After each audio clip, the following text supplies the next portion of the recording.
Tobias Omondi, and in studio we are joined with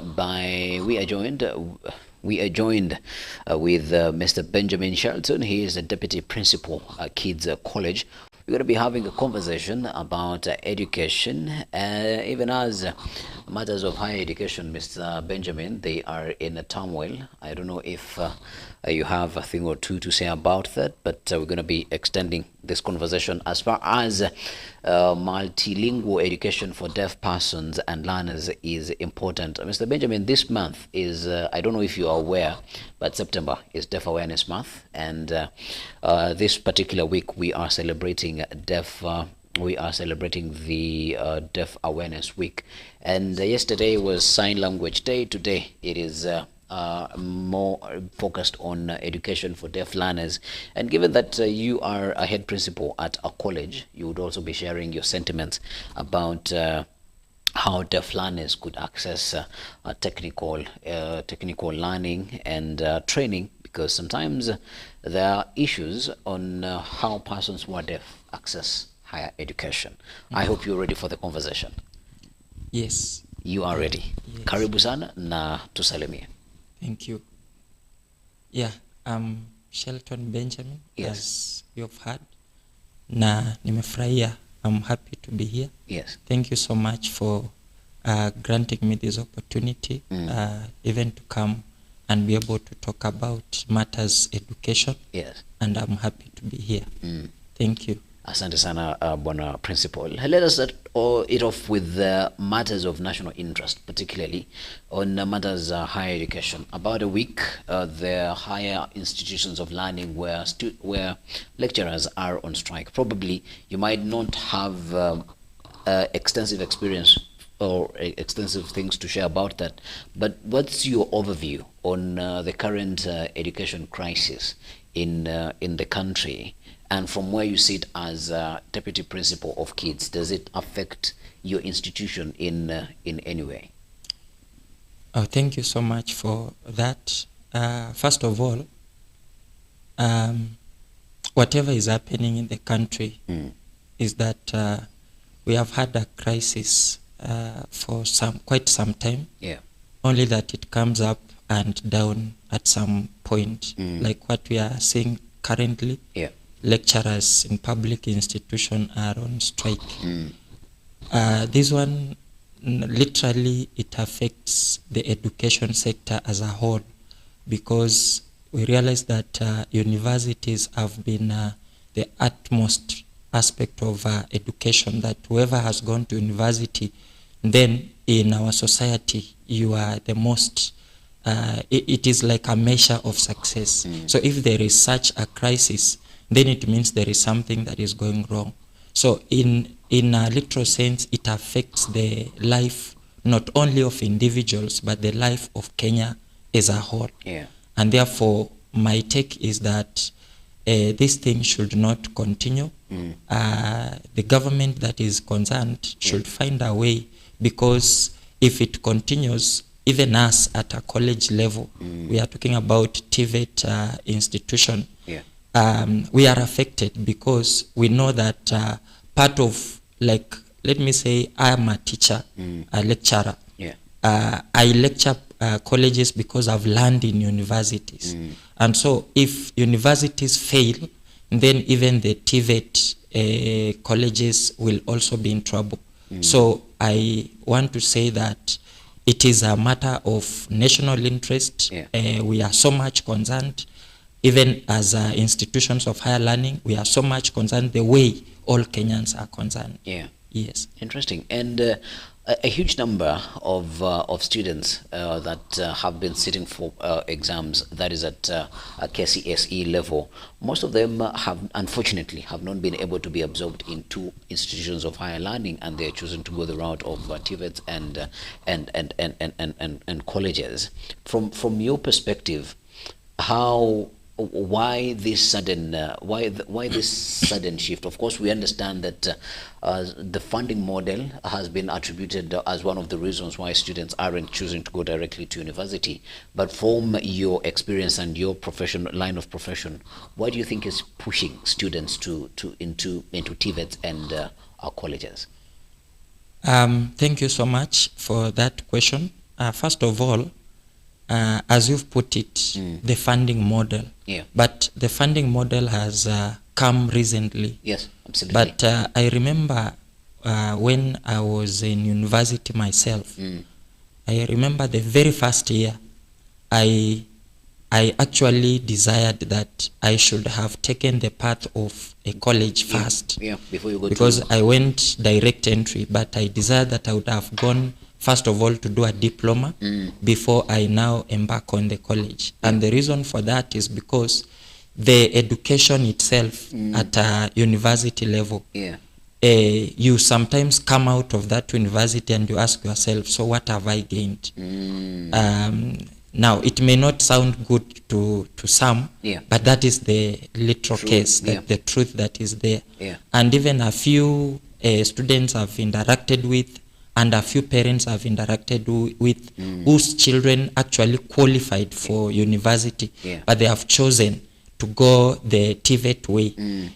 One of the main reasons is because they think that the education they are going to get in university, if that is the first one, then it will waste them in a way, because one is that it is so much theoretical, but also that contact with the teacher is very small. You realize that the whole 4 years, perhaps not even a half of it, you have a contact with the teacher. And now with the strikes and all, and in the recent past, the whole country can be able to attest that we have had such a problem.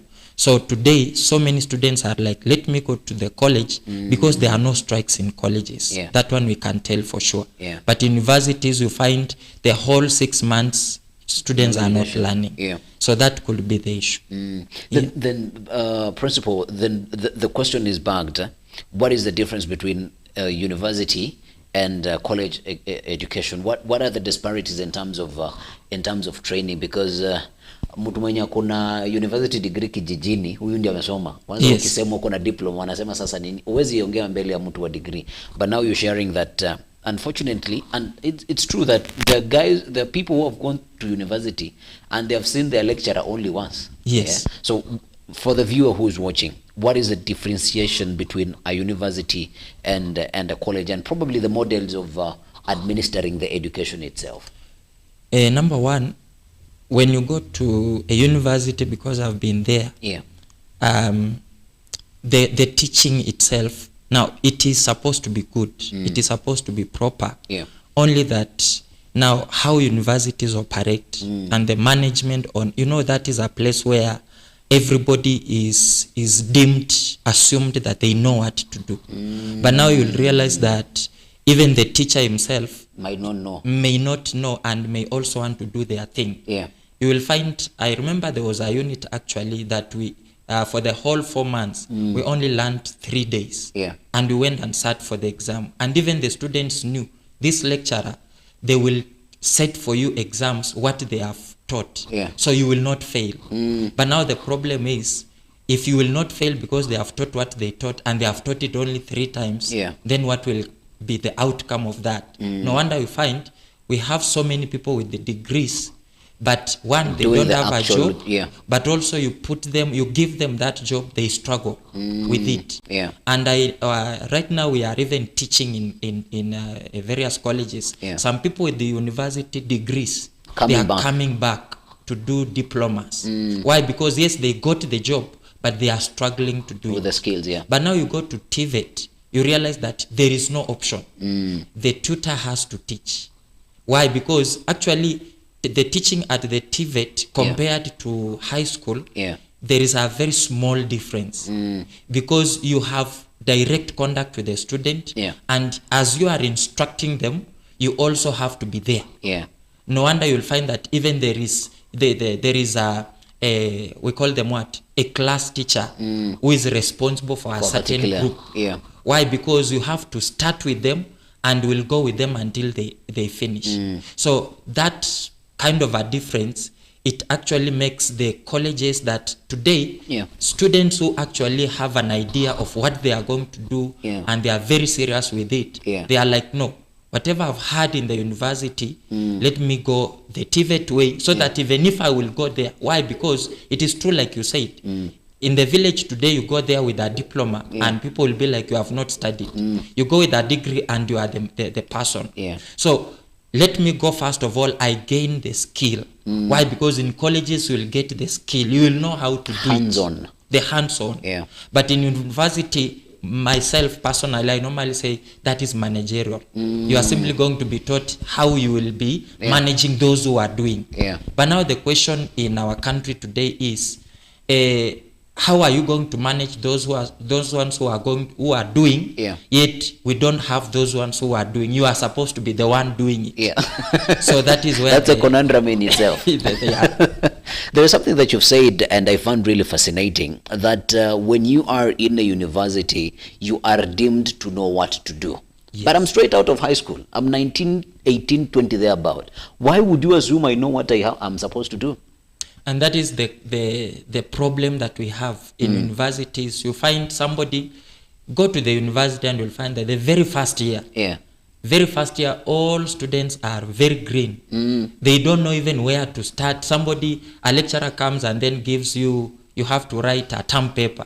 First of all, even you don't know what a term paper is. And the same lecturer is not there to guide you what a term paper is. But the convincing aspect is that you are now in a university, you need to do a research, find out what to do. But out of 100 students or out of 100 people, I will tell you for sure, 10 or 20. Only 10 or 20%, they will be the one to drive themselves to do that. The rest, they want you to tell them what to do. No wonder today we have a crisis even in the job market. That we have so many graduates, they have first class, they have second class upper, but you give them what to do and they cannot. Thank God that today many corporate organizations, they have what we call training. That before you start doing a job, you train. That thing helps a lot. If you don't train that person, I tell you the truth, they may not know what to do. Interesting. But then as today we are looking at multilingual education for deaf learners and how deaf persons get to study, then colleges and TVETs would be the best place for them to start receiving an education, to sort of graduate their education and get skills. With the vast experience that you have you interacted with deaf learners in TVETs or colleges, or even particularly persons with disabilities, and how has the experience been? Thank you for that question. Because literally, like in our college, we teach and we have the Kenya Sign Language. Now what happens is that with the disabled or deaf particularly, they can be able to learn with others. Only that for them it is a bit specific. Like let me again take you back when I was in university, where I used to interact with those students who are doing a program, and especially they were doing education. Special needs education it's called. And they were deaf. And some of them even they were blind. One thing that I realized is that those guys, they can interact with these other students very well. The only thing is that if there is any special equipment that they need, let them be provided with it. The only group that I may have an issue with is particularly the group which has a problem with, we call them the mind. Persons with psychosocial disabilities. That one, it might be a bit harder. But these other physical issues, like you are deaf, you are blind, those guys, they can be put with the rest. Only that whatever they require, let them be given. Like for example, those ones who are blind, they require the braille machines. Those ones who are deaf, and they can see, let them be given. I see today, even in this media, I can see already there is somebody who is signing. If that is the case, these guys, they like to interact with the others. In fact, they don't like to be sidelined. Because to them, they feel life is normal. And even to me as a person, I feel like let us interact with them normally. Why? Because with them, they will also learn from us. And even at the job market, you will realize that it will not sideline sideline them. You will not find special jobs. Yes, on the same platform. Yeah. So I think that at a learning perspective, at a college, at a school level, let us be able to accommodate them. Yeah. Only that now that they are a bit special, yeah, let them also provide for them what they need, so that they can be able to study also. Yeah, I don't know if I will be pinning you down, Bwana Principal. From a kid's perspective, yes, what do you think you would be able to, because one of the reasons why persons with disabilities might not be able to go to an institution such as kids, and as you've rightly put it, is that the assistive devices that they might need, a sign language interpreter, a braille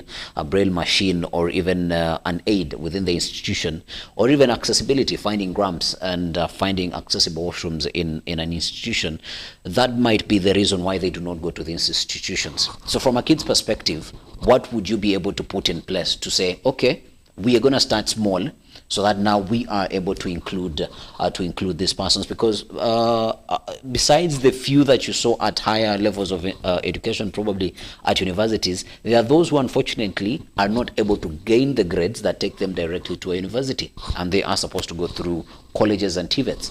But now, if they are not accessible, if institutions such as kids are not going an extra mile to make them available for them, then they might not be able to receive an education. From a principal's perspective, which are some of the things that you think you could be able to do to make kids more accessible for students with disabilities?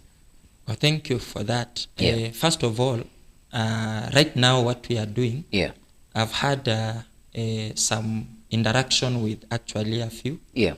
And just like we said, we have a Kenya Sign Language Department. Yeah. And with that, the tutors who are doing it, yeah, then actually, they could also come in as sign language interpreters. They are actually deaf. They are deaf. Yeah. And you realize that even when other deaf students come, yeah, already they find there is a community that they can be a part of. Yes. And then number two is that as we train, we are training students. The normal students also know how to sign and they go out. But we also have tutors, and also those ones that may not be literally tutors, but they are there for that very purpose. And that is why I may not have done sign language, but I interact with them because they are somebody that if I want something and I want to communicate and it is not very direct, then automatically there is somebody who can be able to assist. But also, there is the aspect of sharing, and that one specifically when it comes to equipment, that whoever the guardian, whoever the parent, now we may have to agree, so that if maybe an equipment is a bit expensive, we may be able to have an understanding that, hey, this student has to learn. And how can we be able to acquire this? If it is something that the parent will be able to acquire without any issue, that is okay. But if not, then we can be able to sit down and agree. Why? Because at that point of admission, all these things happen. Why? Because at the end of the day, these are person, when I'm talking, they can be able to hear very well. The problem is that they cannot see. Or these are person that when I'm talking to them, I'm teaching them, they cannot hear, but they can see me. Then there is those aids that they normally put in the ears. How expensive is it? Are we able to acquire them? So as kids, technical college, we are able to enter into an agreement with that parent, with that guardian, because at the end of the day, then we deal with that the guardian, so that where we can come in, so that the student can be able to be well equipped, they will be able, so that they can access that education. Prof, Principal, one thing I'm appreciating is that you're not just admitting students, but you want to admit students with the right equipment for them to be able to thrive in those institutions, because you'd find there are colleges who would just admit for the sake of getting the school fees without really understanding how is this person going to receive education more inclusively and more accessibly, so that once they go through the value chain, they are able to participate in the society fully. I want us to take a quick break. When we come back, we're going to be talking about A few other things, the place of tertiary education in Kenya, the value of education to a community, and all of that. But before we go, there is something that you said. This is just a correction. Students who are normal, necessarily, principal. Everybody has a degree of abnormal in them. So the word you would use is a learner with a disability or a learner without a disability, so that the language is inclusive. Because when we talk about normal, what is really normal? In real sense. That one I accept. Yeah. That one I accept. But it is a matter of it's a matter of just learning, and given Yes. that you are new in the space, Yes. then ours is just to walk the journey with you. I take the correction. Asante sana. Thank you.